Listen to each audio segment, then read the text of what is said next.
Detective Mara Hensley had seen chaos before, but nothing like the storm Matthew "Red" Callahan had unleashed on Liverpool's streets. One supplied weapon, one crimson circle at a time, and the city's criminal alliances began to fracture, spiraling toward a war no one saw coming, and only Mara had a chance to follow the deadly trail. Liverpool had weathered countless storms in its long history, but nothing compared to the strange signal that began creeping into the city's darkest corners. It started quietly, almost too quietly. A single red circle painted on the back door of an abandoned warehouse near the waterfront. At first, it seemed like nothing more than graffiti, the kind of careless mark left by a bored teenager. But within days, another circle appeared on a shipping crate linked to a small-time smuggling crew. Then one more on a rusted metal gate behind a derelict factory known for illegal late-night exchanges. Each mark was perfectly round, perfectly centered, and exactly the same shade of crimson as those stamped by a machine. No one stepped forward to claim them, and no one could explain why they appeared only in places tied to criminal activity. Soon after the circles emerged, police began noticing unusual shifts in the city's underworld. Street-level dealers vanished almost overnight.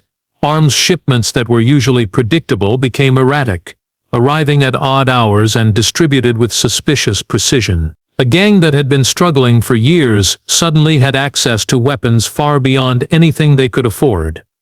Another group, known for petty theft rather than serious crime, began operating with newfound boldness and unnerving confidence. Everything pointed to the arrival of a powerful, unseen influence. Detectives attempted to trace the weapons, but every trail dissolved into blank invoices, forged documents, and shipping containers that appeared out of nowhere. It became clear that someone new had stepped into Liverpool's criminal landscape. This person was not positioning themselves like a traditional kingpin. They demanded no payment. They claimed no territory. Instead, they equipped several rival groups with weapons of the same make, the same modifications, and the same impossible-to-track serial numbers. It was as if someone were gifting danger to anyone willing to accept it. Each gang that accepted the weapons found themselves trapped in a silent form of debt, unsure of what would be expected of them later. Leaders whispered among themselves, but never loudly. Even hardened criminals felt uneasy about taking something so valuable from a person they had never met. And yet, each circle that appeared carried the same unspoken message. Someone was watching, someone was selecting, and someone had a plan. Within the police force, one investigator began to see the pattern hidden beneath the chaos. Detective Mara Hensley, known for piecing together cases others overlooked, noticed that the red circles were not placed at random. Each location marked a point of influence within separate criminal networks. Each mark appeared at a moment when those networks were struggling or fracturing. It seemed as though the unknown supplier was studying the city's underworld with meticulous care, choosing the perfect moments to intervene. Detective Hensley collected hundreds of photographs and mapped the locations on her office wall. The pattern was jagged at first, like scattered points without meaning, but as more circles appeared, a shape began to form. A slow, deliberate progression from the outskirts of the city toward the industrial center. It was not a path of expansion in the usual criminal sense. It resembled a series of tests, as though someone was measuring the reactions of the gangs to each new gift. Rumors echoed through the streets. Some claimed the circles were warnings that certain territories were no longer controlled by their old leaders. Others believed the marks meant a new enforcer had arrived, someone ruthless enough to operate without ever revealing their face. And then there were those who whispered in fear that the circles marked future crime scenes, placed in advance by someone predicting or even orchestrating the violence to come. The city had no answers. The criminals had no control. And Detective Hensley, staring at the growing map on her wall, felt the unsettling truth settle over her. This wasn't simply the start of a new criminal presence. It was the first phase of a plan, one carefully built in silence, hidden behind crimson signs that no one understood but everyone feared. Liverpool moved through its days with a heavy sense of unease as the crimson circles continued appearing. They were no longer confined to forgotten corners or half-abandoned buildings. Now they showed up on delivery trucks, passing through the docks, on the backs of public benches near gang-controlled streets, and on shipping crates that somehow slipped through inspections. Each new mark sent ripples of fear through the underworld. Nobody wanted to admit it out loud, but the symbol had become a sign of unpredictable change. Criminal alliances that had operated for years without major conflict were suddenly strained, as if an invisible hand were pushing them toward mistrust. Violence surfaced in short, sharp bursts.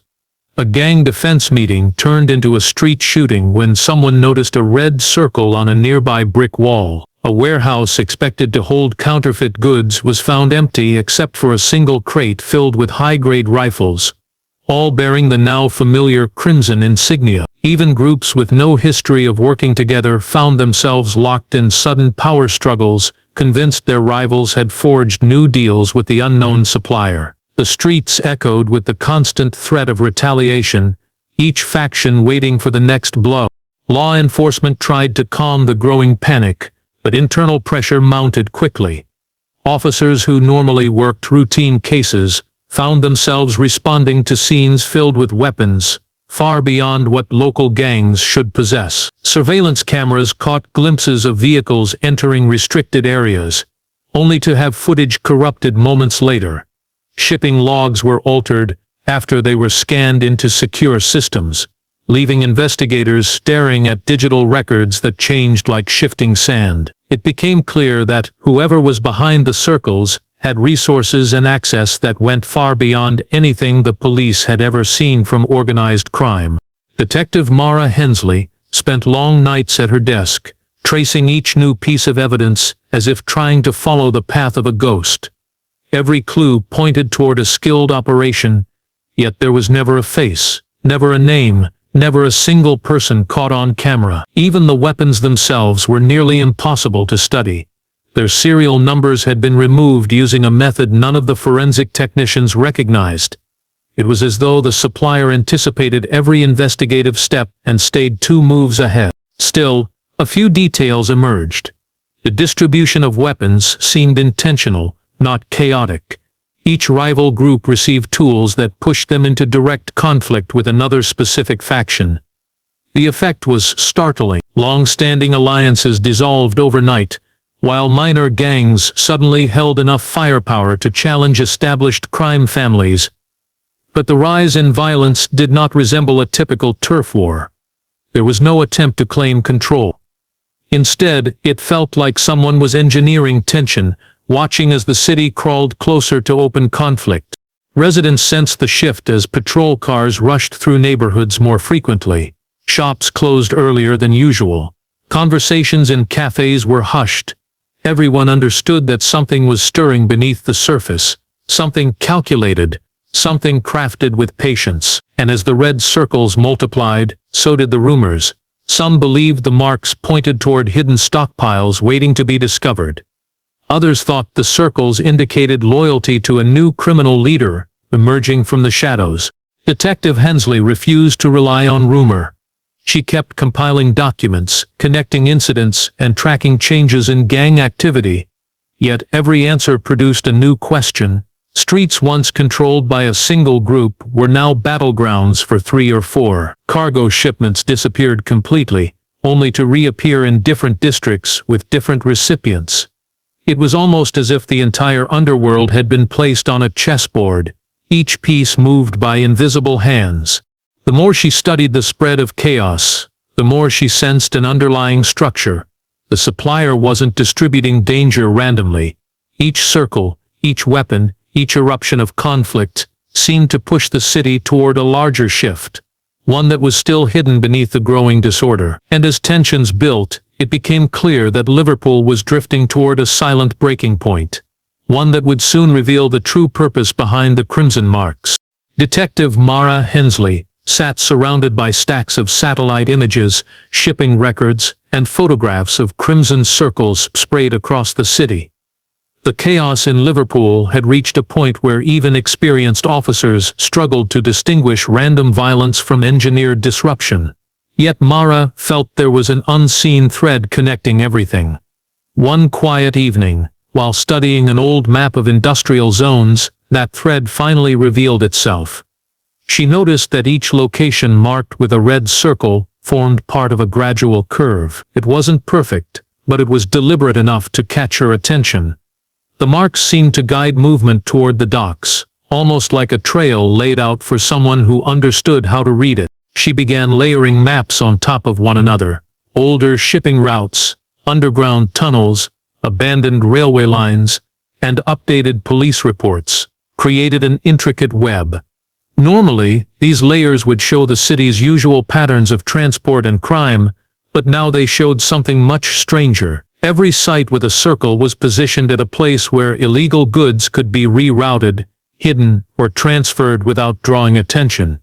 It was as if the unknown supplier was carving a silent path through Liverpool's underworld, a route known only to those following the crimson marks. Determined to understand, Mara visited one of the marked sites, a fenced-off storage yard behind a chemical plant. Inside a container, she found remnants of packaging materials that didn't match anything the businesses in the area used. Labels had been removed, and no fingerprints were left behind. A faint chemical smell lingered in the air, the kind associated with advanced equipment rather than street-level arms. She took samples, logged the scene, and kept searching. As she checked more locations, her findings grew increasingly alarming. At one abandoned warehouse near the water's edge, Mara discovered heavy metal crates arranged in tidy rows. Most were empty, but a few still contained items. Reinforced cases designed to transport high-grade weapons, specialized cooling units used for advanced electronics, and several devices with screens that had been deliberately shattered. Even though the equipment was damaged, the materials were far too sophisticated for any local gang. This wasn't smuggling in the usual sense.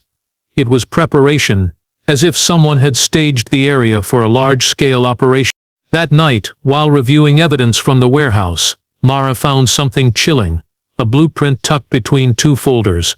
It appeared to be a layout of a major facility, though large sections had been torn away. Only one piece remained clearly visible, a detailed rendering of Liverpool's main power station. The blueprint had a crimson circle drawn around a small section near the station's control units. It wasn't a warning, it was a target. This discovery shifted everything. The supplier wasn't interested in fueling gang wars for profit or influence. The rising violence was only a distraction, a way to stretch law enforcement thin while setting up something much bigger. If the power station was compromised, the blackout would plunge the city into confusion. Secret arrangements with the mysterious supplier. The accusations were baseless, yet believable enough to ignite internal conflict. It was as if the unknown figure behind the circles understood that fear could be more destructive than any firearm. Entire groups were weakening themselves without ever confronting an external threat. At the same time, police efforts to manage the growing unrest were overwhelmed. Investigators reported sudden surges in activity across multiple districts at once, spreading resources too thin to respond effectively. Teams chasing weapons shipments were redirected to violence breaking out on the opposite side of the city. Officers were lured into dead ends by carefully placed misinformation. Even experienced detectives struggled to process cases that evolved faster than they could file reports. Operations that should have been straightforward became muddled by false leads and missing evidence. It felt orchestrated, as though someone was guiding events from a position of complete control. Detective Mara Hensley sensed that the chaos was not a series of random incidents, but a calculated strategy. She began reviewing accounts from the few informants who were still willing to talk. Their stories converged on a troubling truth. None of the gangs had made direct contact with the supplier. Every group had received weapons through intermediaries who vanished immediately after the deals. Some deliveries were left in abandoned cars, others in hidden compartments beneath loading docks. In every case, the weapons appeared without warning and vanished from the supplier's reach as soon as they changed hands. Not a single criminal faction could claim a direct relationship with the mastermind. Mara considered what this implied. The supplier wasn't strengthening any one group. Instead, they were destabilizing all of them equally. By handing out powerful weapons indiscriminately, they ensured that every crew viewed the others as sudden threats. The resulting fractures created the perfect distraction. Gangs were too busy fighting each other to notice that someone else was controlling the pace of the conflict. A city divided was easier to manipulate, easier to reroute, and easier to blind at the critical moment. While sifting through recent case files, Mara noticed something alarming. The spikes in gang clashes occurred in a pattern that aligned with the path she had traced earlier toward the dock. Violence erupted near key transport nodes, almost as if conflicts were designed to draw attention away from certain areas. Officers were repeatedly pulled toward chaotic zones, leaving quieter industrial districts unmonitored for long stretches of time. This loophole allowed shipments connected to the Crimson Circles to move with almost no interference. As Mara followed the pattern further, she identified a troubling cluster of incidents near the power station. Several groups had clashed violently in neighborhoods surrounding it. On paper, these conflicts seemed unrelated, but the timing suggested otherwise. They happened precisely as the abandoned dockside warehouses were receiving increased activity.